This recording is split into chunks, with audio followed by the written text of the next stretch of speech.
Lecture du livre du prophète Nahum, chapitre 2, les versets 1, 3, chapitre 3, versets 1 à 3, 6 à 7.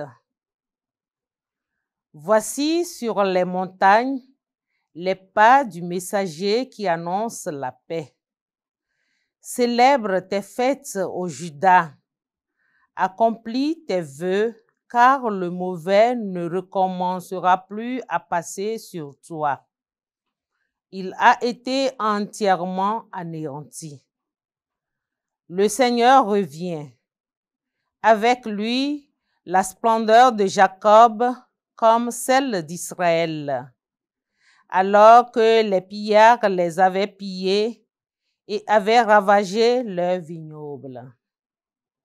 Malheur à la ville sanguinaire, toute de mensonges, pleine de rapines, et qui ne lâche jamais sa proie.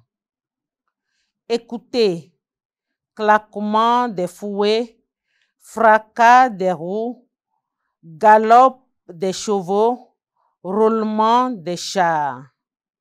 Cavalier qui charge, épée qui flamboie, lance qui étincelle. Innombrables blessés, accumulation de morts, cadavres à perte de vue.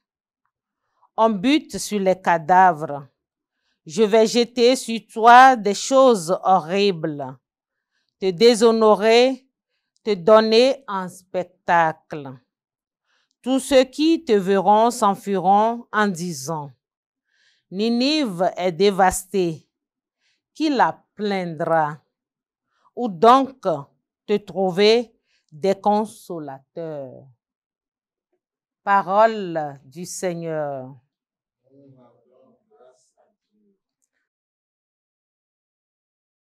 C'est moi qui fais mourir et revivre. C'est moi qui fais mourir et revivre. Oui, proche est le jour de leur ruine, imminent le sort qui les attend. Car le Seigneur fera justice à son peuple, il prendra en pitié ses serviteurs. C'est moi qui fais mourir et vivre. Voyez-le, maintenant c'est moi et moi seul. Pas d'autre Dieu que moi. C'est moi qui fais mourir et vivre. Si j'ai frappé, c'est moi qui guéris. C'est moi qui fais mourir et vivre. Si j'aiguise l'éclair de mon épée, si ma main brandit le jugement, je tournerai la vengeance contre mes rivaux, je réglerai leurs comptes à mes adversaires. C'est moi qui fais mourir et vivre. Acclamation de l'Évangile. Heureux ceux qui sont persécutés par la justice, car le royaume des cieux est à eux.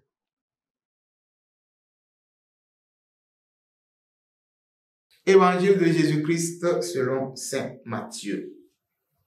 En ce temps-là, Jésus disait à ses disciples, « Si quelqu'un veut marcher à ma suite, qu'il renonce à lui-même, qu'il prenne sa croix et qu'il me suive. Car celui qui veut sauver sa vie la perdra, mais qui perd sa vie à cause de moi la trouvera. Quel avantage en effet un homme aura-t-il à gagner le monde entier si c'est au prix de sa vie? Et que pourra-t-il donner en échange de sa vie? Car le Fils de l'homme va venir avec ses anges dans la gloire de son Père. Alors, il rendra à chacun selon sa conduite. Amen, je vous le dis. Parmi ceux qui sont ici, certains ne connaîtront pas la mort avant d'avoir vu le Fils de l'homme venir dans son règne. acclamons la parole de Dieu. Louange à toi, Seigneur Jésus.